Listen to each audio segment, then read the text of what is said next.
നമ്മളെ ഈ മഹാത്മാ ട്രസ്റ്റിന്റെ കീഴില് വർഷം തോറും നടന്നു വരുന്ന 16ാമത് വർഷമായിട്ട് നടന്നു വരുന്ന ഹരിതാമൃതം പരിപാടിയാണ് ഇവിടെ നടന്നുകൊണ്ടിരിക്കുന്നത്. ആ ഹരിതാമൃതം പരിപാടിയില് ഔഷധ സസ്യ പ്രദർശനവും അതോടൊപ്പം തന്നെ നമുക്ക് മൺപാത്രങ്ങൾ ആരോഗ്യത്തിന് ഗുണകരമായ രീതിയിൽ ഭക്ഷണം പാകം ചെയ്തെടുക്കാൻ വേണ്ടിയിട്ടുള്ള മൺപാത്രങ്ങളും ഇത്തരത്തിലുള്ള സാധനങ്ങൾ ഇവിടെ എത്തിക്കുക, ആരോഗ്യത്തിന് ഗുണകരമായ സാധനങ്ങൾ എത്തിക്കുക എന്നുള്ളതാണ് നമ്മളെ ഓർമ്മ. അതിന്റെ ഭാഗമായിട്ടാണ് ഇത്തരം പ്രവർത്തനങ്ങൾ നടത്തിക്കൊണ്ടിരിക്കുന്നത്. നമ്മളെ ഹരിതാമൃതത്തിന്റെ ഭാഗമായിട്ട് 2024 ഈ പ്രദർശനത്തിന്റെ ഭാഗമായിട്ടാണ് ഔഷധ സസ്യ പ്രദർശനം ഇവിടെ വെച്ചത്.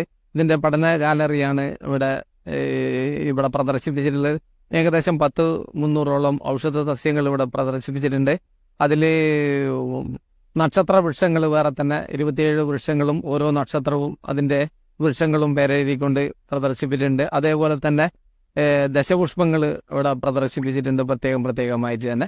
അതേപോലെ തന്നെ നാൽപ്പാമരം അതും പ്രദർശിപ്പിച്ചിട്ടുണ്ട്. അതിന് പുറമെ അനേകം ഔഷധ സസ്യങ്ങൾ നമുക്ക് ഉടൻ തന്നെ നമുക്ക് മുറിഞ്ഞാലൊക്കെ മുറിവ് കെട്ടാനുള്ള ചൂരക്കള്ളിയും അത്തരത്തിലുള്ള അനേകം സസ്യങ്ങൾ ഓവർ ബ്ലീഡിംഗ് ഉള്ള സമയത്ത് ആ ചെടി പറിച്ച് അരച്ച് കഴിച്ചു കഴിഞ്ഞാൽ 5 മിനിറ്റ് കൊണ്ട് തന്നെ ഓവർ ബ്ലീഡിങ് നിൽക്കുന്ന രീതിയിലുള്ള ചെടികൾ, അത്തരത്തിലുള്ള ചെറുകടനാടി, അത്തരത്തിലുള്ള കുറേ അത്ഭുതങ്ങൾ ഇതിലുണ്ട്. സദാസമയം കറങ്ങിക്കൊണ്ടിരിക്കുന്ന തൊഴുകണ്ണി എന്ന് പറയുന്ന എനിക്കുണ്ട് ഇതില്. അതുപോലെ തന്നെ അഗ്നിപത്രി വിളക്കിന് പച്ചയിൽ തന്നെ കത്തിച്ച് വിളക്കിലേക്ക് വെച്ച് കഴിഞ്ഞാൽ പച്ച ഇല തന്നെ കത്തുന്ന അഗ്നിപത്രിയുണ്ട്. അത്തരത്തിലുള്ള കുറെ സസ്യങ്ങൾ, അനേകം സസ്യങ്ങൾ ചേർത്തുള്ള ഇത്